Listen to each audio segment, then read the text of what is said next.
ఇప్పటికే group 1 mains పై సంచలన తీర్పు వెల్లడించింది తెలంగాణ హైకోర్టు. మార్చి 10న ఇచ్చిన ఫలితాల ఆధారంగా ప్రకటించిన జనరల్ ర్యాంకింగ్ లిస్ట్ అలాగే మార్కుల జాబితాని రద్దు చేసింది. రీవాల్యుయేషన్ చేయాలి లేకపోతే మళ్లీ మెయిన్స్ పరీక్ష నిర్వహించాలి అంటూ ఆదేశాలు ఇచ్చింది. దీంతో టీజీపీఎస్సీ ముందున్న ఆప్షన్స్ ఏంటి, నెక్స్ట్ స్టెప్ ఎలా ఉండబోతోంది అనే చర్చ నడుస్తూ ఉండగానే ఒక బిగ్ అప్డేట్ వస్తోంది. టీజీపీఎస్సీ కీలకమైన సమావేశం నిర్వహించింది. ఆ సమావేశం పూర్తయింది. హైకోర్టు తీర్పుపై న్యాయ నిపుణులతో కమిషన్ చర్చిస్తోంది. హైకోర్టు తీర్పుపై అప్పీల్కి వెళ్లాలి అని నిర్ణయం తీసుకుంది కమిషన్. అవసరమైతే సుప్రీంకోర్టుకైనా వెళ్లాలని టీజీపీఎస్సీ యోచిస్తోంది. ఈ తీర్పుపై ప్రభుత్వానికి టీజీపీఎస్సీ చైర్మన్ ఒక నివేదిక ఇస్తారు. ప్రభుత్వం నుంచి అనుమతి రాగానే కోర్టులో రివ్యూ పిటిషన్ వేయాలి అని భావిస్తూ ఉన్నారు. అయితే రాజకీయంగా కూడా ఈ అంశం రచ్చలేపుతోంది.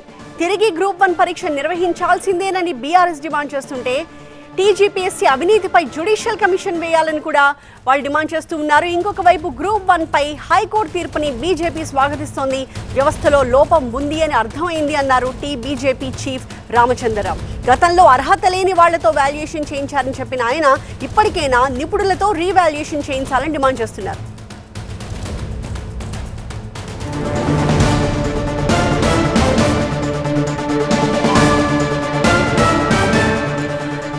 ప్రస్తుతం బీఆర్ఎస్ నేతలంతా టీజీపీఎస్సీ కార్యాలయానికి వెళ్లారు. కమిషన్ చైర్మన్ కి వినతి పత్రం ఇవ్వడానికి వెళ్లారు.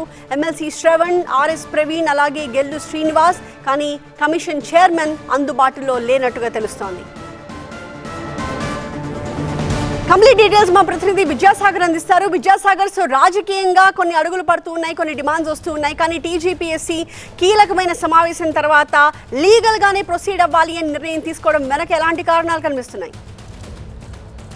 రాష్ట్రంలో అత్యంత ప్రతిష్టాత్మకంగా భావించేటువంటి గ్రూప్ 1 పోస్టుల భర్తీకి సంబంధించి నిన్న హైకోర్టు ఇచ్చినటువంటి తీర్పు నేపథ్యంలో నిన్నటి నుంచి కూడా ఏదైతే ప్రిలిమ్స్ ఎగ్జామ్ రాసినటువంటి 21,000 మంది అభ్యర్థులంతా కూడా టీజీపీఎస్సీ నెక్స్ట్ ఏం చేయబోతుందన్న దాని మీద ఉత్కంఠగా ఎదురు చూస్తున్నటువంటి వేళ నిన్న లేట్ ఈవినింగ్ ఆర్డర్ కాపీ వచ్చింది హైకోర్టుకు సంబంధించి. ఏదైతే రీవాల్యుయేషన్ చేయాలి లేదంటే ఎగ్జామ్ని క్యాన్సిల్ చేసి ఎగ్జామ్ కండక్ట్ చేయాలంటూ కూడా ఇచ్చినటువంటి ఆదేశాల నేపథ్యంలో నిన్న సాయంత్రం నుంచి కూడా ఎడతెగని కసరత్తు టీజీపీఎస్సీ కమిషన్లో జరుగుతుంది. ఈరోజు కూడా మరొకసారి అత్యవసర సమావేశాన్ని కమిషన్ ఏర్పాటు చేసుకున్న తర్వాత న్యాయ నిపుణులతోటి కమిషన్ చైర్మన్ బుర్రా వెంకటేశ్వర సంప్రదించారు. ముఖ్యంగా ఏ విధంగా ముందుకు వెళ్ళొచ్చు, ఏదైతే హైకోర్టు సింగిల్ బెంచ్ ఇచ్చినటువంటి తీర్పే కాబట్టి దాని మీద డివిజన్ బెంచ్కి వెళ్ళడానికి ఉన్నటువంటి అవకాశాలు ఏంటి, గతంలో వాదనలు వినిపించిన సమయంలో ఎలాంటి లోటుపాట్లు ఉన్నాయి, వాటిని సరిచేసుకొని ప్రస్తుతం ఎలాంటి వాదనలు వినిపించేందుకు మనకు అవకాశం ఉంది, వాటన్నిటిని కూడా కొత్తగా రివ్యూ పిటిషన్ దాఖలు చేయాలి కాబట్టి దానికి సంబంధించినటువంటి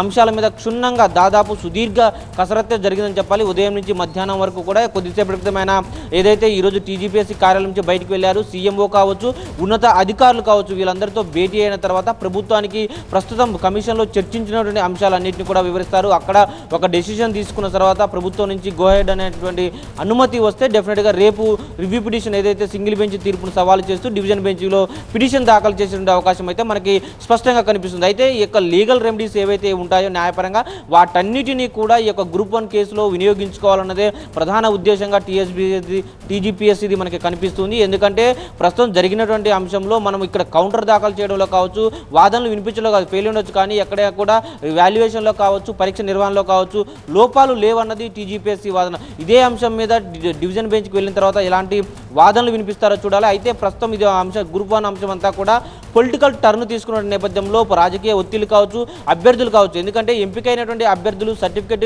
వెరిఫికేషన్ పూర్తయిన అభ్యర్థులు దాదాపు 700 నుంచి 1000 మంది లోపే ఉన్నారు కాబట్టి మిగతా అభ్యర్థులు దాదాపు 20,000 మంది అభ్యర్థులంతా కూడా ఎగ్జామ్ జరపాలంటూ కూడా వారంతా కూడా విన్నవిస్తున్న పరిస్థితి కనిపిస్తుంది. ఇదే అంశాన్ని పొలిటికల్ పార్టీలు కూడా ఏదైతే రీవాల్యుయేషన్ కాదు అదర్వైజ్ అంటూ ఏదైతే హైకోర్టు ఇచ్చిన ఆదేశాల్లో కొత్తగా మళ్ళీ ఎగ్జామ్ నిర్వహించాలన్నటువంటి వాదన వైపే మొగ్గు చూపుతున్నారు. అదే అంశంలో ప్రస్తుతం కొద్దిసేపటి క్రితమే బీఆర్ఎస్కి సంబంధించిన నేతలంతా కూడా ఒక వినతి పత్రం ఇచ్చేందుకు టీజీపీఎస్సీ కార్యాలయానికి వచ్చారు. ఇక వ్యవస్థలోని లోపాలను కంట్రోల్ చేసుకోవాలి, వ్యవస్థలో లోపాలు ఉన్నందున అభ్యర్థులకు న్యాయం జరిగే దిశగా చర్యలు తీసుకోవాలంటూ కూడా మరొకవైపు బీజేపీ డిమాండ్ చేస్తున్న నేపథ్యంలో ఈరోజు రాత్రి అధికారికంగా టీజీపీఎస్సీ నుంచి ఎలాంటి ప్రకటన వస్తుందో వేచి చూడాల్సిన పరిస్థితి నెలకొంది. Right, thank you Vidyasagar.